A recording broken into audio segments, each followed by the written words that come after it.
அன்பே சிவம் மனமே குரு என்றுணர்த்திய குருவே போற்றி. எனக்குள் இறைவனை உணர வைத்த குருவே போற்றி.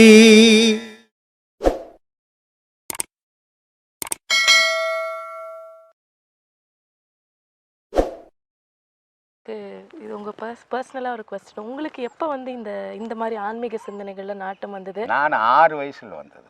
அப்படியா? ஆமா, இன்னைக்கு நேத்தா வந்தது. ஓ, 6 வயசு நான் மாடு மாய்க்கும் போதே வந்த எண்ணம் கேள்விகள் தான் இது. கடவுள் இருக்குதா இல்லையா, பொய் சொல்றாங்களா உண்மை சொல்றாங்களா, சும்மா நான் கோயில் கட்டி சாமின்னு ஏமாத்துறாங்களா, அப்படி சாமி இருந்தா நான் ஏன் எவ்வளோ கஷ்டப்படுறேன், அவங்க ஏன் அவ்வளோ நல்லா இருக்கிறாங்க, அப்போ சாமி இப்படி ஏற்றத்தாழ்வா படைப்பாரா அப்படின்ற கேள்வியெல்லாம் அப்போ வந்தது தான்.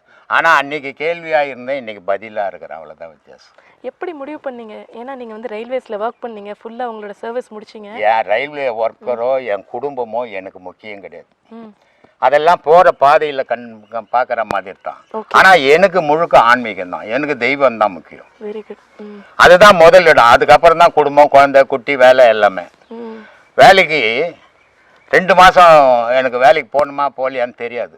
அப்படியா? ஆமாம், நின்று மட்டம் அடிச்சுட்டுக்கிறேன். 2 மாதம் பொறுத்து எனக்கு தெளிவு வருது, ஐயோ வேலைக்கு போகணுமே.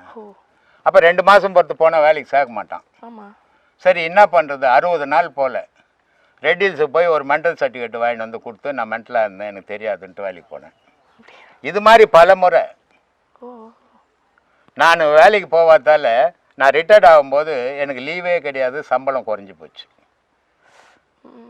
ஆன்மீகத்தில் நான் அதில் மேலே போகும்போது எனக்கு இங்கே என்ன பொண்டாட்டி சாப்பிட்டுதா, புள்ள சாப்பிட்டுதா, பசங்க போச்சா ஸ்கூலுக்கு, எதுவும் தெரியாது. ஆனால் நல்லா சம்பாரித்தேன். ஆனால் எதையுமே எனக்குன்னு வச்சுக்கல, நான் இன்னைக்கு வரைக்கும் வச்சுக்கல. இது எவ்வளோ அருமையான அப்படி தான் என்னுடைய வாழ்க்கை பயணம் போச்சுமா.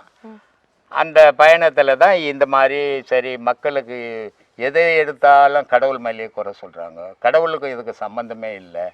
சரி இந்த தெளிவை நம்ம சொல்லலாம் உலகத்துக்கு.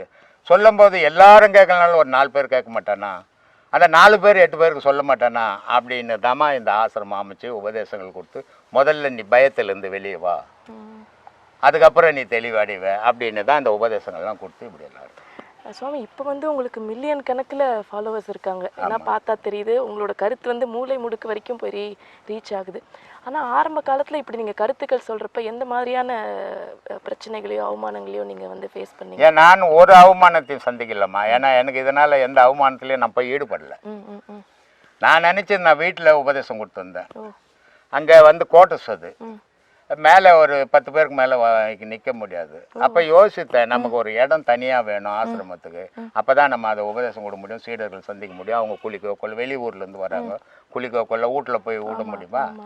அதனால் இந்த ஆசிரமத்தை கட்டினேன். அப்போ எப்படி முழுக்க என்னுடைய உழைப்பு, அது யாருக்கிட்டும் 10 பைசா வாங்கலை. அந்த கோவில், ஆசிரமம், சமையல் ரூமு, காம்பவுண்டு இதெல்லாம் என்னுடைய சொந்த உழைப்பில் கட்டினது. இப்போ சீடருங்க கொடுத்த காசில் அந்த சமாதி இந்த இப்போ இந்த என்னாண்ட கட்டினுக்குது, இதெல்லாம் வந்து டொனேஷன் கொடுத்ததில் கட்டினுக்கிறேன். அதனால் எனக்கு எந்த அவமானமோ அதே நேரத்தில் எந்த சந்தோஷமோ எதையுமே நான் எடுத்துக்கிறது இல்லை. இப்போ எத்தனை கோடி பார்த்து எனக்கு என்ன இது என்ன அவங்களுக்கு தெரியும், அவங்க யாருன்னு எனக்கு தெரியாது. யார் நேராக வராங்களோ அவங்களுக்கு தானே தெரியும் இல்லை. ஆனால் நம்ம சொன்னது இவ்வளோ பேர்கிட்ட போச்சா அப்படின்ற ஒரு சின்ன சந்தோஷம். அதனால் ஆஹா எனக்கு பாரு எவ்வளோ பேர் இருக்கிறாங்க, நான் ஆடுறதும் கிடையாது, யாருமே பார்க்கலன்னு வருத்தப்படுறதும் கிடையாது.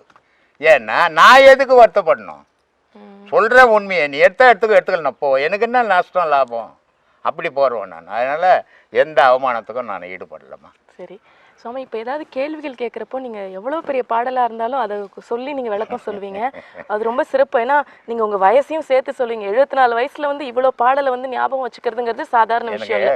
ஸோ படிக்கிற ஹேபிட் எப்படி உங்களுக்கு, எவ்வளோ நேரம் படிப்பீங்க? எனக்கு படிக்கவே தெரியாது, நான் 1ஆம் கிளாஸ் விட்டு படிக்காதும்மா. நான் பார்த்தேன் இப்போ நீங்கள் படிச்சுட்டு இருந்தேன். அதாம்மா உண்மையே சொல்கிறேன். நான் தான் 5-6 வயசுல போய் மாடு மேய்ச்சினுக்கிறேன். அப்புறம் ஸ்கூலுக்கு போகிற வயசுல எங்கேருந்து படிக்கிறது? அப்புறம் எப்படி அங்கேருந்து 12 வயசுல எட்டு போய் டைலர் வேலைக்கு விட்டாங்க. அப்புறம் நான் எங்கேருந்து படிக்கிறது? அப்புறம் தான் வாழ்க்கை தான். எப்படி அப்படியே திட்டுதானமா கூட்டி கீட்டி படிக்கிறது தான். அப்படிதாம்மா படிச்சுன்னுக்கிறேன். இல்ல நீங்க சொல்றத பார்த்தா அப்படி தெரியல. நீங்க என்னென்னமோ பாடல்கள் யாராரோ எழுதுனதெல்லாம் சொல்றீங்க, எங்களுக்கு எல்லாமே அது தெரியல. சோ டெய்லி படிக்கிற பழக்கம் உண்டா? இல்லம்மா, உங்களுக்கும் தெரியும், ஆனா நீங்க அதை தேடி எடுக்கிறது இல்ல. சரிதான். நானும் அதை தேடி எடுத்துன்னுக்கிறேன். ஏன்னா எல்லா பொய் கூட அதில் கிடையாது, இருக்கும். கரெக்ட் இல்லையா? அதனால நான் அதை தான் எடுப்பேன். மற்றதெல்லாம் அந்த கற்பனையில் எழுதுறதெல்லாம் எடுக்க மாட்டேன். அதனால அது அப்படியே கொஞ்சம் கொஞ்சம் அப்படி பண்ணுறது. இப்போ இந்த கந்த சஷ்டி, இந்த விநாயகர் ராகவல், அப்புறம் குமரகுரு விருது பாம்பன் சாமி, இது மாதிரி எதுனா அப்படி அப்படியே ரெண்டு கூட்டுறது தான். இல்ல நீங்க அப்படி சாதாரணமா சொல்றீங்க, ஆனா சொல்ற விஷயங்கள் ரொம்ப பவர்ஃபுல்லா இருக்கு. ஆமாம்மா. இப்போ எல்லாரும் படிச்சாங்கன்னா அந்த எழுத்தை மட்டும் படிப்பாங்க. நான் அப்படி படிக்க மாட்டேன். நான் படித்தேன்னா இது எதுக்கு சொன்னாங்க, இது என்னது அப்படின்னு கொஞ்சம் ஆராய்வேன். அதில் கந்த சஷ்டியில் தேவராய சுவாமிகள் எழுத்துனது. அதில் சொல்கிறாரு, துதிப்போர்க்கு வல்வினை போம், துன்பம் போம், நெஞ்சில் பதிப்போர்க்கு செல்வம் பலித்து கதித்து ஓங்கும், நிஷ்டையும் கைகூடும் நிமரருள் கந்த சஷ்டி கவசந்தனை, அமரர் இடதீர அமரம் புரிந்த குமரனடி நெஞ்சே கூறினார். இது எல்லாரும் படிக்கிறாங்க, ஆனால் அது என்னதுன்னே தெரிஞ்சுக்கல. இவங்க செல்வம் பெருக்கணும் ஒன்று, அடடே பணம் காசு ஊடு வாசல் வரும் அப்படின்னு நினைக்கிறாங்க. அவங்க சொன்னது அது இல்லை.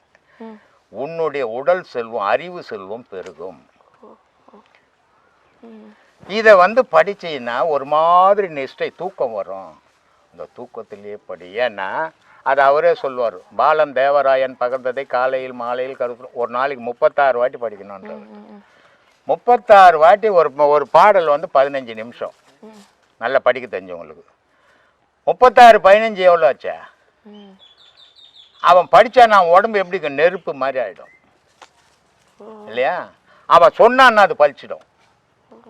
அந்த சக்தி உனக்கு கிடைக்கின்றாருன்றாரு இல்லையா? அதில் சொல்கிறாரு, பில்லி சூனியம் பெரும்பகை அகல வல்ல பூதம் வலாஸ்டிக பேய்கள் அல்லல் படுத்தும் அடங்கா முனியும் பிள்ளைகள் துண்ணும் புழக்கடை முனியும் கொல்லிவாய் பேய்களும் குரலை பேய்களும் பெண்களை தொடரும் பிரம்மராட்சிஷரும் அடியனை கண்டால் அல்லதை கலைஞரை இரிசி காட்டேர் இத்துன்ப சேனையும் எல்லிலும் இருட்டிலும் எதிர்படானவரும் கனபூசை கொள்ளும் காளியோடு அனைவரும் விட்டாங்கரும் மிகபல பேய்களும் தண்டியக்காரரும் சண்டாளர்களும் என் பெயர் சொல்லும் இடி விழுந்தோட என்றார்.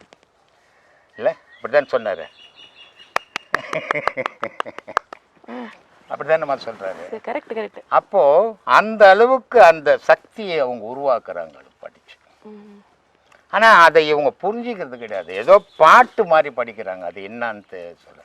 அதே மாதிரி விநாயகர் அகவல் அது முழுக்க முழுக்க யோகம், உடலை பற்றியே தான் அந்த மாதிரி சொல்லியிருப்பாங்க. ஆனால் இவங்க என்ன புளியார பாடுறாங்கன்னு நினச்சின்னு இருப்பாங்க. சீதக்கலப்ப செந்தாமரிப்பு பாதச்சிலம்பு பல விசைப்பாட பொன்னறி ஞானம் பூந்துகிலாடையும் வண்ண மருங்களில் வளர்ந்தழ குறிப்பும் பேழை வயிறும் பெரும்பறை கோடும் வேழமுகமும் விலங்கு சிந்தூரமும் அஞ்சிகரமும் அங்குச பாசமும் நெஞ்சிற்குடி கொண்ட நீலமேனியும் நன்றவாயும் 4 இருபயமும் 3 கண்ணும் 3 சூடும் 2 செவியும் இலகு பொன்முடியும் திரண்ட முப்பொறி நூல் திகழொலி மார்பும் சொற்பதம் கடந்த துரிப்பதம் மெஞ்ஞான அற்புதம் நின்ற கற்பக கலிரேன்னு இல்லை? அப்போ இது எல்லாமே என்ன அப்படின்னா உன்னை பற்றியே தாங்குது தவிர நீ இன்னமும் வேற ஒரு பொருளை பற்றி யோசித்துனுக்கிற இல்லையா? கடவுள் என்றது நீ இல்லைன்னா கடவுள்னு ஒன்று இல்லை. அப்போது உனக்குள்ளே இருக்கிற கடவுளை ஆராய்ஞ்சி கஷ்டப்பட்டு தேடி எடு, அதுக்கிட்ட அழுவு கத்து கதறு, அது உன்னை காப்பாற்றும். ஆனால் உலகத்தில் இருக்கிறவங்ககிட்ட கத்த நீனாலும் கதறினாலும் உன்னை அழிச்சிட்டு போவனை தவிர வாழ வச்சுட்டு போக மாட்டான் இல்லையா? இதை தான் அங்கே சொல்கிறாங்க. கடவுள்னு பேர் உனக்கு நீ ஒரு பேர் வச்சுன்னு நான் ஒரு பேர் அவர் ஒரு பேர் அவர் ஒரு பேர் அவர் ஆளுக்கு ஒரு பேர் வச்சுன்னு இல்லையா? நம்ம மனுஷன் தானே. மனுஷான்னு கூட முடியுமா? ஏன் கூப்பிட்டான்னா? ஆனால் ஆளுக்கு ஒரு பேர் வேணும். உனக்கு பிடிச்ச பேர் நீ வச்சு எனக்கு கடவுளையும் அப்படிதாம்மா அவனுக்கு பிடிச்ச பேர் வச்சுக்கினான். இதை தான் அவர் சொன்னார் பாம்பன் சாமி. அண்டமாய் அவனியாகி அரியன பொருளுமாகி தொண்டர்கள் குருவுமாகி துகிலாறு தெய்வமாகி என் திசை போற்றி நின்ற எண்ணருள் ஈசனான திந்தரல் சரவணத்தான் தினமும் என் சிரத்தை காக்க ஆதியாம் கையில செல்வன் அணி நெற்றி தன்னை காக்க அப்படின்னார் இல்லையா? இப்படி ஒவ்வொரு மனிதனும் எங்கே எத்துன்னு வரான், சுற்றி சுற்றி சுற்றி உன் உடலுக்குள்ளே தான் வந்துடுறான். ஏன்னா தெய்வம்ன்றது உனக்குள்ளே இருக்குதுன்னு எல்லாரும் சொல்லிட்டான். இல்லையா? பாம்பாட்டி ரொம்ப அழகாக சொல்லுவேன், கடவுளை வந்து உணரணுன்னா எப்படா உணரணும்? உள்ளுக்குள்ளே உணர வேண்டும், உள்ளும் புறம்பும் அறிய வேண்டும், மெல்ல கனலை எழுப்ப வேண்டும், வீதி புனலில் செலுத்த வேண்டும், கள்ள புலனைந்தும் கடிந்து விட்டு தெல்ல தெளிவான பரஞ்சோதி தோன்றுமேன்றார் இல்லையா? அப்போது நம்ம வந்து இறைவனை முதல்ல நம்பணும், கடவுள் இருக்குதுன்ற நம்பிக்கை நமக்கு வரணும். அந்த இருக்குது அது எங்கே இருக்குது? நமக்குள்ளவே இருக்குது. நம்ம எப்படி தேடி எடுக்கிறது அப்படின்றத பயணம் பண்ணோம்னா நம்ம தெளிவடைவோம். இல்லைன்னா நம்ம எந்த காலத்துலையும் தெளிய மாட்டோம். பேய் பிடிச்ச மனுஷன் மாதிரி தான் சுற்றி நிற்போம் இல்லையா? இப்படி இருக்குதுமா. சுவாமி, இப்போ நீங்கள் சொன்னீங்க நமக்குள்ள கடவுள் இருக்கான்னு. கண்டிப்பாக நீங்கள் அந்த இதை உணர்ந்திருப்பீங்க. அந்த உணரும் போது உங்களோட நிலை எப்படி இருந்தது? நான் இல்லை இல்லை. அது வரும்போது நான் இல்லைம்மாங்க, என் உடம்பு தான் கிடக்கும். அது என்னை விட்டு பிரியும் போது நான் வந்துடுவேன். இதுதான் கடவுள் நிலை. கூத்தாடுறது இல்லை கடவுள் நிலை. கூத்தெல்லாம் ஆட முடியாது. நீயே இல்லைன்னா எந்த கூத்தாடுவ கடவுள்கிட்ட? இது பேய் பிடிச்ச மாதிரி ஆடிங்கிறானுங்க நம்ம கடவுள் கூத்துன்ட்டு. அது என்னன்னு தெரியல எனக்கு. கடவுள் ஒரு மனிதனுக்குள்ளே வந்தான்னா அந்த மனிதன் அங்கே படுக்கை தான். அவன் எந்த செயலையும் செய்ய முடியாது. ஓஹா ஆஹாலாம் கத்த முடியாது. போன மாதிரி ஆயிடுவான். கடவுளோட பயணம் பண்ணிடுவான் ஆகாயத்துக்கு.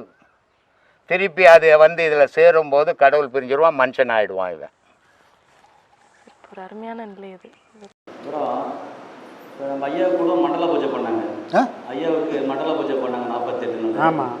கோவிலுக்கு கும்பாபிஷேகம் பண்ணாலும் 48 நாள் மண்டல பூஜை பண்ணாங்க. ஏன் 48 நாள் மட்டும் குடிக்கிறாங்க? ஒரு 50 நாள் 60 நாள் குடிக்கிறாங்க. அப்போ 48 நாள் குடிக்கிறதுக்கு என்ன காரணம்? அதாவது ஒரு மண்டலன்றது என்னென்னா, எந்த ஒரு செயல் செஞ்சாலும் அதுக்கு ஒரு வேல்யூ இருக்குது. முன்னெல்லாம் நெல் வச்சாங்கன்னா 3 மாதம் போகும். 3 மாதம் அதை கரெக்டாக காப்பாற்றின்னு வந்தாங்கன்னா அப்புறம் தேவையானதை அறுவடை பண்ணிக்கலாம். அதுக்கு முன்னாடி என்ன பண்ணாங்க, 6 மாதம், சில பயிரெலாம் 1 வருஷம் ஆகும். அப்போது ஒரு பயிருக்கு அறுவடை காலம்னு எப்படி சொல்கிறோமோ, ஒரு காரியம் சித்தி ஆகிறதுக்கும் அந்த குறிப்பிட்ட காலம் அதே பாவனையோட, அதே மனநிலையோட, அதே வைராகத்தோடு நாம் அதை பயணம் பண்ணோம்னா அந்த 48 நாள் பண்ணால் மட்டும்தான் அது சக்ஸஸ் ஆகும், அது சித்தி ஆகும். அதனால தான் அந்த பூஜைகளோ புனஸ்காரமோ நாமளே ஒரு செயல் செய்கிறோம். 48 நாள் தொடர்ந்து நான் இதே மாதிரி இருப்பேன், அது என்ன ஆனாலும் பரவாயில்ல நான் முடிவோடு பண்ணேன்னா 49வது நாள் அது சக்ஸஸ் ஆகும். உங்களை அறியாமலே அது நடக்கும். ஏன்னா அதுதான் சொல்கிறது, இயற்கையோடு ஒரு சாதகமாக போனால் சில விஷயங்கள் தானாக நடக்கும். ஒரு ஆறு வேகமாக ஓடுது, அது எது நீச்சல் போட்டு போனோன்னா கரையை ஈஸியாக போய் சேர்ந்துருவோன்னா போக முடியாது. ஆனால் அந்த ஆறு ஓடுற ஓட்டத்திலேயே நான் போனோம்னா கொஞ்சம் ஈஸியாக போய் பயணம் பண்ணுற மாதிரி. 48, 108 என்ன கணக்கு சொன்னோம்னா, சூரியன் வந்து இந்த பூமியை மாதிரி 108 மடங்கு பெருசு. அது மட்டும் இல்லை, இந்த சூரியனுக்கும் பூமிக்குமான இடைவெளியே 108 மடங்கு பெருசு நீளம். இதையெல்லாம் பேஸ் பண்ணி தான் எதை சொன்ன அந்த மாலைகள் கூட 108 மணி மாலைகள்லாம் போகிறது காரணம் என்னென்னா அந்த இயற்கையோடு பொருந்தினது. அதை உனக்கு சாதகமாக பயன்படுத்த தெரிஞ்சால் நம்ம செய்யக்கூடிய எல்லா செயலுக்கான பலனும் பிசிறு இல்லாமல் கரெக்டாக நடக்கும். அதுக்காக தான் அந்த காலத்தை குறித்து வச்சுக்கிறாங்க. அப்புறம் இப்போ நவகிரகம் பார்த்தா 9 கிரகம் இருக்குது. ஆமாம். ஒவ்வொரு கிரகத்துக்கும் ஒரு பேர் கொடுக்குறாரு. ஆமாம். ஆனால் சனிக்கு மட்டும் ஈஸ்வரன் பட்டம் கொடுக்குறாரு. ஆமாம். ஏன் அவருக்கு மட்டும் பேசினா ஒரு பட்டம் கொடுக்குறாரு? அதுதான் ரொம்ப பொல்லாதவச்சா. ரெண்டாவது அவரை யாரும் நேராக பார்க்குறாங்களா? சைடில் தான் பார்ப்பாங்க. அவ்வளோ மோசமான. ஏன்னா திரும்பி அங்கே போயிடக்கூடாதுன்னு பார்க்குறேன். பொதுவாகவே சனீஸ்வரன் வரும்போது யாராக இருந்தாலும் படாத பாடு படுவாங்க. சனி தசை நடக்குதுன்னு வச்சுக்கலாம், யாராக இருந்தாலும் படாத பாடு போடுவாங்க. அதனால் ஜாதகத்தெல்லாம் நம்பலாம் நம்ம சொல்கிறதில்ல.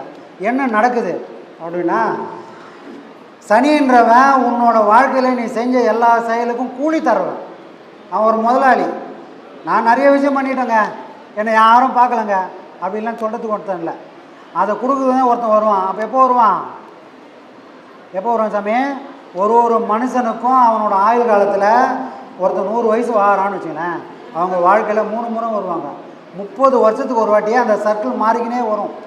அதனால தான் சொல்லுவாங்க, 3 தலைமுறைக்கு மேலே வாழ்ந்தவனும் இல்லை, 3 தலைமுறைக்கு மேலே கெட்டவனும் இல்லை. ஏன்னா 30 வருஷத்துக்கு ஒரு வாட்டி அவர் கரெக்டாக வந்து அங்கே நின்றுவார். அப்போது அவர் வந்தாலே நீ செஞ்சதெல்லாம் முடிச்சு தான் போவார். முடிச்சுட்டா சுத்தப்பிரியாவை பேலன்ஸ் இருந்தால் திரும்ப அடுத்த ரவுண்டில் ஒன்று ஆரம்பிப்பார். அப்போ அவன் வந்தாலும் பயப்படுறதுக்கு காரணம் என்னென்னா அவர் வந்து அதெல்லாம் பண்ணுறதே கிடையாது, நான் பண்ணது அவ்வளோ இருக்குது. அதை அவர் வந்து செயல்படுத்தக்கூடிய வேலை மட்டும்தான் இந்த சனீஸ்வரனோட வேலை. இதுதான் சாமி. ஏன் எல்லாரும் அவரை பார்த்து பயப்படுறாங்கன்னு காரணம் என்னென்னா உண்மை தெரியல. அவராக எந்த தண்டனையும் கொடுக்கறதே கிடையாது. நவகிரகம் நம்ம உடம்புல துவாரங்களும் இருக்குது. இப்போ டாக்டர் தனபால் கேட்டார், நம்ம உடம்புல சனீஸ்வரன் இருக்கக்கூடிய இடம் எதுங்க? சரிங்களா? விந்து போகக்கூடிய அந்த இடம்தான் சனீஸ்வரனுக்கான இடம். நம்ம ஆயுள் முடியணும் அப்படின்னா எது போனால் போயிடும். ஒரு மனுஷன் செத்து போயிட்டாருங்க, ஆனால் அவர் செத்துட்டாரா இல்லையான்னு கூட தெரியலங்க அப்படின்னா என்ன பண்ணுவாங்க, டாக்டரு கண்ணில் டார்ச் வச்சு பார்ப்பாங்க. அந்த விந்து ஆனது கண்ணில் வெளிப்பட்டிருக்கும், இல்லைன்னா குறி மூலிமா வெளிப்பட்டிருக்கும். அப்போ என்ன பண்ணுவாங்க, கண்ணில் பார்ப்பாங்க, ஒன்றும் இல்லைப்பா. அப்போ என்ன பண்ணுவாங்க, அடுத்தது குறி மூலிமா அதை பார்த்தாங்கன்னா வெளிப்பட்டிருக்கிறது தெரியும். அப்போது நம்மளோட ஆயுள் முடியுதுன்னா ஏதோ ஒரு வகையில் ஏதோ ஒரு புலன் வழியாக இந்த விந்துவானது வெளிப்பட்டிருக்கும். புரியுதா சாமி?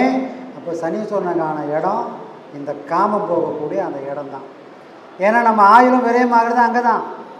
நம்ம ஆயுளை சேர்ந்து முக்தி அடையக்கூடிய இடமும் அதே இடம்தான். அப்போ கெடுப்பவனும் அவன் தான், கொடுப்பவனும் அவன் தான். அதனால தான் என்ன பண்ணாங்க, சனியை போல் கொடுக்குறவனும் கிடையாது, சனியை போல் கெடுக்கிறவனும் கிடையாது, இதை போல் காப்பாற்றுறவனும் கிடையாது, இதை போல் அடிக்கிறவனும் கிடையாது. அப்போ அவன் இருக்கக்கூடிய இடம் சாமி எது? இதுதான் இதுதான் விஷயம்.